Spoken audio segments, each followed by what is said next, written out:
Di kelas, guru membangunkan siswa yang sedang tidur dan menyuruhnya memperhatikan pelajaran. Dia langsung menjelaskan bahwa dia tidak tertidur tetapi sedang memikirkan rahasia alam semesta.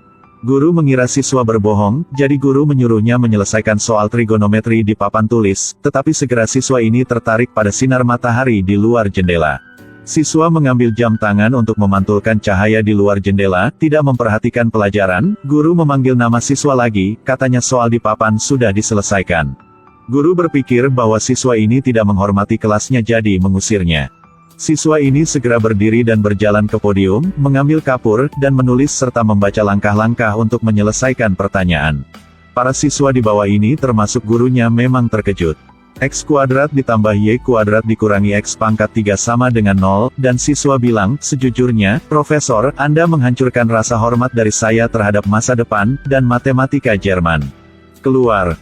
Tidak ada yang bisa membayangkan bahwa siswa yang diusir oleh gurunya ini nanti menjadi ilmuwan yang terkenal di dunia di masa depan, Albert Einstein.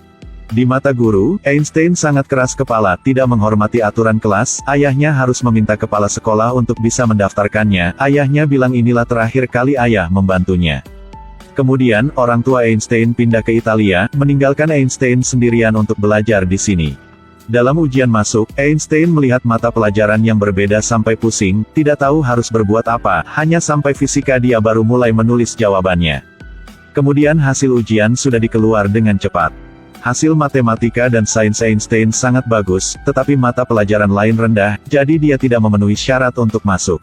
Einstein menjelaskan bahwa dia hanya tertarik pada fisika, dia ingin menjadi fisikawan, tetapi tanpa pendidikan, dia tidak akan diterima. Einstein memohon pada profesor untuk memberinya kesempatan, akhirnya Einstein meyakinkannya, lalu Einstein dipindahkannya ke sekolah lain. Profesor ini akan mencari profesor yang lain untuk menerima Einstein. Einstein harus belajar di sana selama setahun, setelah itu kembali dan mengikuti tes masuk. Saya tidak akan mengecewakan Anda, Profesor. Di kelas, guru mengajukan pertanyaan kepada Einstein, bandingkan bola di ruang angkasa dan bola di bumi, menerapkan gaya yang sama pada keduanya, jadi bola mana yang akan menang? Einstein tidak harus berpikir dan segera menjawabnya, bola ruang angkasa akan menang karena bergerak di ruang angkasa, tetapi selanjutnya dia ada pertanyaan lain, seandainya bola bergerak di ruang angkasa, tanpa planet sekitarnya, tidak ada objek referensi, bagaimana cara mengetahuinya bergerak? Dengan kata lain, apa itu waktu? Apa itu ruang? Guru menggunakan hukum Newton untuk menjelaskan kepadanya, tetapi Einstein bilang, tetapi ketika membahas konsep kemutlakan, Newton mengatakan bahwa Tuhan itu abadi. Tuhan menciptakan ruang dan waktu, secara sederhananya, yang dimaksud Newton itulah, saya tidak tahu juga, tetapi Tuhan pasti ada. Begitu Einstein selesai berbicara, seluruh kelas terdiam, maksudnya Newton sedang menghindari masalah yang tidak bisa Newton jelaskan kepada Tuhan. Einstein menyadari bahwa dia mungkin telah melanggar peraturan kelas, dia mau pergi tapi guru memanggilnya kembali. Sepertinya dalam 1 tahun ke depan kelas kita akan jauh lebih menarik. Apa perbedaan antara orang jenius dan orang biasa? Bahkan ketika berkencan dengan pacarnya, Einstein akan menutup matanya. Pacarnya bertanya apakah dia sedang tidur, dia menjawab bahwa dia sedang memikirkan gerakan cahaya. Einstein bilang dengan pacarnya, sekarang seandainya dia adalah cahaya, dan biarkan pacarnya mengejarnya, mereka berdua bersepeda melalui hutan, ke ladang. Ketika kamu mendekati gelombang cahaya dengan kecepatan cahaya, itu artinya kamu, tampaknya berhenti di tengah waktu. Betulkah? Lihatlah, bahkan ciuman jenius pun berbeda dari orang biasa. Demi lulus tes masuk, Einstein menghabiskan banyak waktu mempelajari mata pelajaran yang tidak ia minati. Akhirnya pada ujian masuk kedua dia lewati, resmi masuk Institut Teknik Konfederasi Swiss. Saat percobaan terjadi kebakaran, Einstein menunjukkan kepada guru masalah dalam proses implementasi.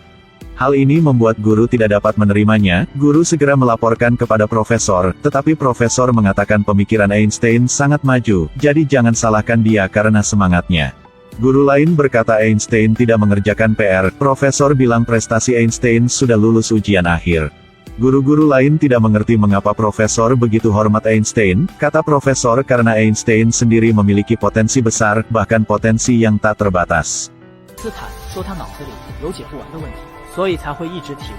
Profesor berharap Einstein dapat menghormati aturan kelas. Pertanyaan dalam hati Einstein, profesor bisa membantunya menjawab tapi sebelum bertanya jangan mengecewakan profesor. Tapi kemudian, di kelas Einstein masih melindungi egonya, dia terus bertanya mengapa aliran panas berkaitan dengan suhu, mengapa gas yang berbeda menghasilkan tekanan yang berbeda. Profesor mengatakan inilah kelas, tidak boleh membahas hal-hal yang di luar pelajaran. Einstein mengkritik profesor yang memaksakan pengetahuan, ilmiah harus memiliki semangat penyelidikan. Profesor akhirnya tidak tahan lagi, Einstein mengatakan bahwa dia hanya meneliti masalah dan tidak mengkritik siapapun, definisi yang mendalam tidak ada yang bisa menjelaskan, Einstein tidak mengerti di mana dia salah, pemikiran progresif dari Einstein saat itu sangat sulit diterima oleh orang biasa.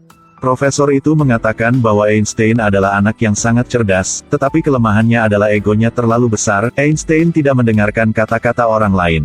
Tahukah Anda, fisikawan terkenal dunia Einstein sebenarnya adalah orang yang tidak bertanggung jawab. Setelah Einstein lulus tes masuk universitas, ia harus pergi ke kota lain untuk belajar.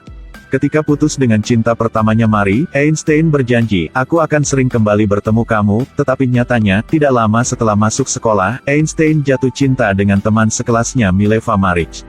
Saat ini, Marie masih tidak tahu situasinya, masih tidak berhenti mengirim surat kepada Einstein. Setelah Mileva Maric mengetahui hal ini, dia memarahi Einstein sebagai penipu, dia sendirian kembali ke rumah ibunya dengan perut hamil. Saat itu, Einstein lulus universitas, sangat miskin, sepanjang hari dia sibuk dengan wawancara, di malam hari dia selalu didesak untuk membayar uang sewa kos. Akhirnya, sebuah universitas menerima Einstein, tetapi dia memerlukan surat rekomendasi supaya bisa resmi bekerja.